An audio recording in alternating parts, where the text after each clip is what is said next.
Kay just very kindly brought me a coffee. Some years ago, she had to go to Los Angeles for a meeting. And it's very lonely if you're in a town you don't know anybody. And I'd given her Carol Kay's number. Carol Kay is the legendary bass player, played on Pet Sounds and lots of things. And so what she was there, she phoned Carol up, and Carol is a nice girl. She came over, picked her up in a sports car, and they drove up to a jazz club in the hills. Now Kay's jet lagged to fuck by this time, very confused. And they go in, it's what's his name? Herb Alpert's jazz club. So he welcomes them in, and they have a meal and so on. And she's wondering how to pay for this. And Albert comes over and says, "Don't worry, it's taken care of." So it's all getting very sweet. Suddenly, Carol said, "Oh, look over there! There's my friend Brian Wilson." Oh. And she dragged her over, this exhausted wreck, and introduced. And Brian was there at the table with his wife, his kids, his lawyers. The whole team was there. And he was very gracious and said hello and chatted a bit. They went back to the table, and at the end of the evening, they all happened to leave at the same time. And Brian is a very big guy, like a big rugby player. He's towering over Kay, grabs her by the hand very tightly for a long time, stares at her and offers her this advice: eat blueberries. That's it. That was it. That's what he should have said to Ozzy Osbourne. The legendary Smile album. I did a documentary on the Beach Boys for Radio 2, and we got them. We couldn't get Brian. We had Al Jardine on down the line, and I said, "Well, what do you remember? You know, the legendary Smile album. You know, the one that could have been Sgt. Pepper. It's lost, and it's it's only known by reputation. What are your memories of recording Smile?" And he had a long pause, and he said, "God," he said, "it was like Groundhog Day." And I thought, yeah, that must have been what it was like. But Brian was a real perfectionist, wasn't he? He had to get it absolutely right every time, again and again and again. On sessions, some of the early sessions were bloody awful. The music was so dire. And we evolved a phrase to help you cope, which was lie back and think of the invoice. Lie back and think of the invoice. Yeah. Well, just a very quick, not particularly hilarious, but weird Hollywood story. I was a struggling actor. Well, I still am, but struggling more than I was then. Basically, I was just trying to get a role, any role in Hollywood at all. And things were bad. And I auditioned for a job on The Naked Gun. The Naked Gun 33 and the third, The Final Insult. I didn't get a part in the movie, but I did get a call from my agent, well, a secret agent at recording, because we'd never find the fucker. So anyway, the agent called me anyway, said, "Don't worry, we got your part in the trailer." So that was it. So you're going to work with Leslie Nielsen. I thought, blimey, this is it. So this is it. You just, telegraphs across the Atlantic. I'm going to work with Naked Gun. So it worked out when I turned up on the set. My entire job was to put my hands down his trousers for the entire day.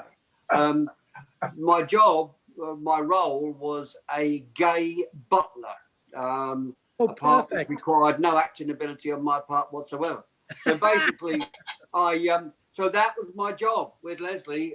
That's all I had to do, put my hand down his trousers and pretend I was fitting him for a suit.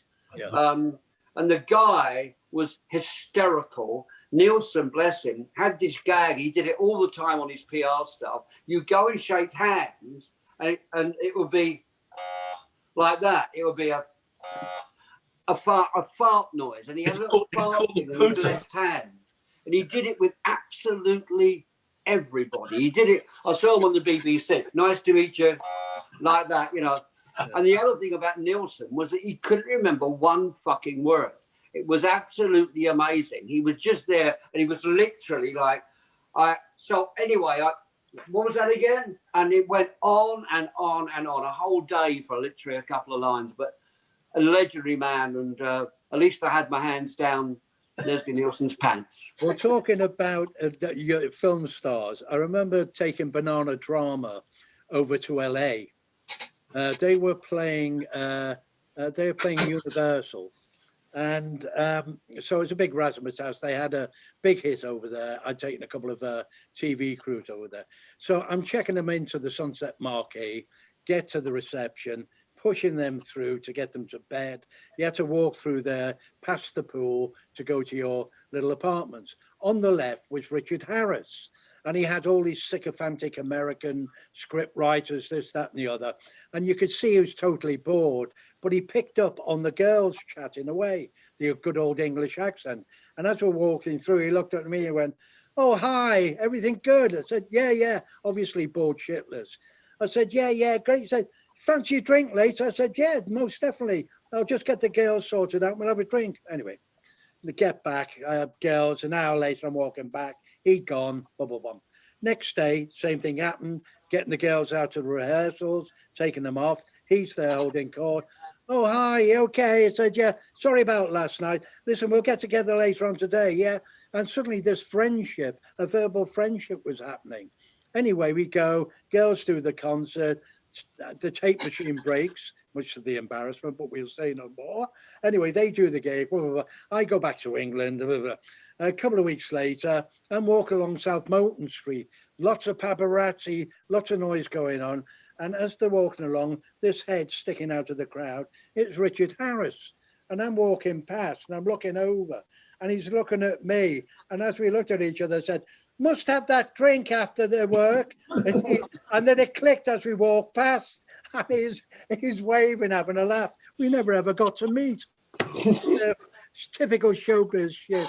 Well, the Hollywood thing. There's a gentleman here in England called Barry Cryer. Barry is 135 years old. He died 20 years ago, but he's still touring, and he's just an icon of comedy. And Barry epitomizes all that's great in the variety of musical and all our history, really. And his eyes have been going for years. And I was at a big BBC gathering, and there's Barry right across the room, like there. And I shout across, "Cryer, Barry!" And he goes, "Darling, darling, darling, how are you? Oh, fantastic." And so we walk towards each other. And I'm going, "Darling, darling." He's going, "Darling, darling." And eventually we end up about a foot away. And he looks me in the eyes. He goes, "Oh, it's you cunt." I have a favourite line of his, Steve. He was on that radio quiz show and they were asked to redefine certain phrases. He was given "legs akimbo." Yeah. Legs akimbo? It's a Nigerian gangster. It's a what? A Nigerian gangster. Do you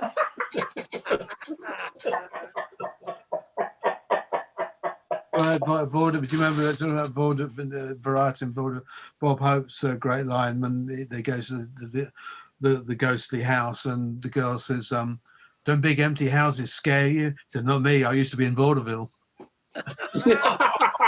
Love it. A story.